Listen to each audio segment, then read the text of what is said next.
It was said earlier that Ed's book will have a long-term influence on American policy and on some explanatory power for where we are at this present moment. I believe that a significant part of that is because Ed's book is rooted in a fundamental fact about American life and a fundamental feature about African American life. And that is that unfreedom throughout the course of American history has basically been normalized in the black community. In our current era, we live in a time of mass incarceration, a term that's somewhat deceptive. We have these high numbers for the country as a whole. Something like 750 per 100,000 Americans live in prison, as compared to our next closest competitor, which is allegedly undemocratic Russia, which is around 450, 500 per 100,000. But as Ed would say, the half of that is not quite being told. The incarceration rate for African American males is something on the order of 4,000 per 100,000, which is to say it's pretty normal if you're an African American to have a friend, to have a brother, to have a cousin, to have a father who's been incarcerated. Before this current era, we had the era of Jim Crow, which was also an era of unfreedom, where if you went to the cotton plantations in the South, you might mistake them for the same period of time which Ed is writing about, enslavement. Folks did not have the right to work where they wanted to. Folks did not have the same mobility rights that other Americans enjoyed.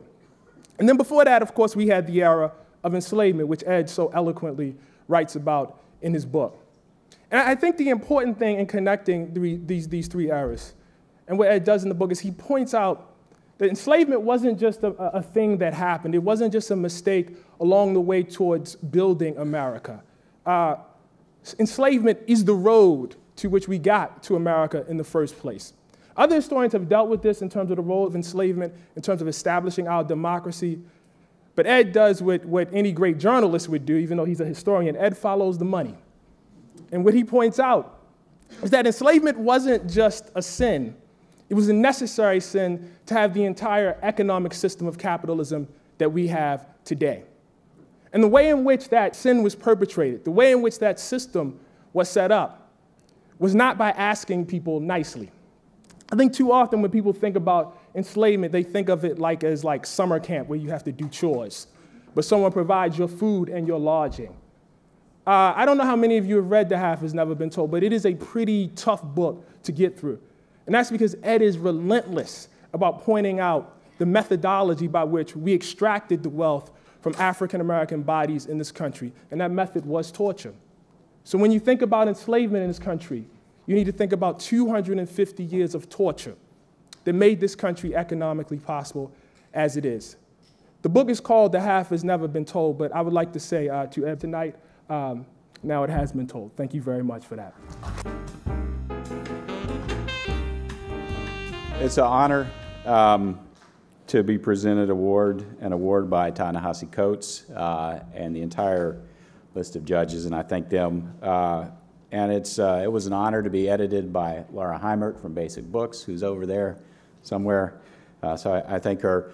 And it's an honor to be here with all of you. But I think as much as any of that, for me, it's an honor because of Sidney HIllman. Sidney HIllman died in 1946, right after he and the CIO finished putting together the idea of the Southern Strategy, where they would unionize Southern industry, especially textile mills.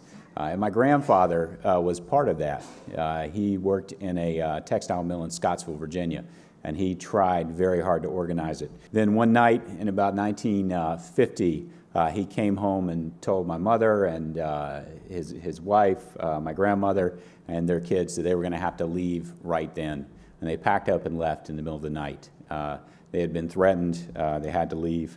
And it was a tremendously frustrating experience. The Southern Strategy was ultimately defeated.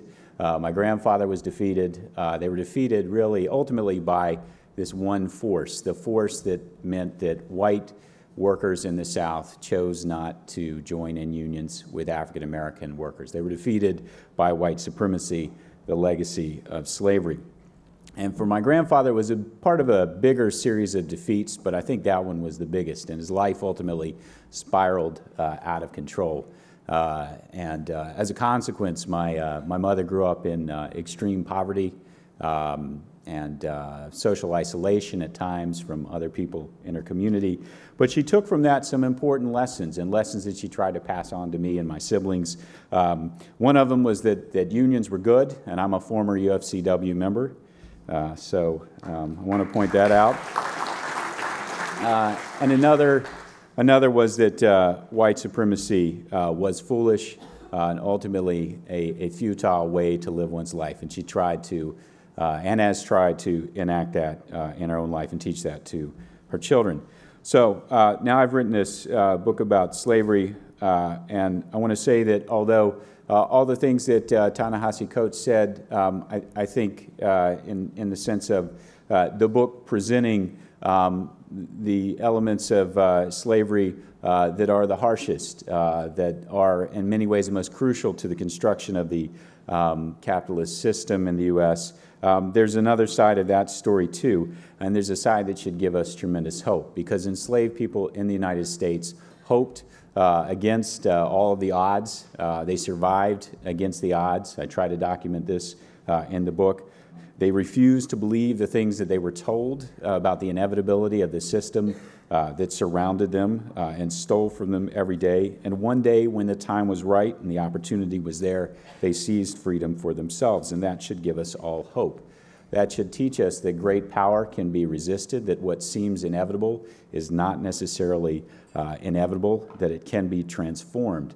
It teaches us that those who toil and are plundered of everything that they make can one day perhaps redeem the wealth that they have earned. And that one day, as Sidney HIllman put it, labor will rule.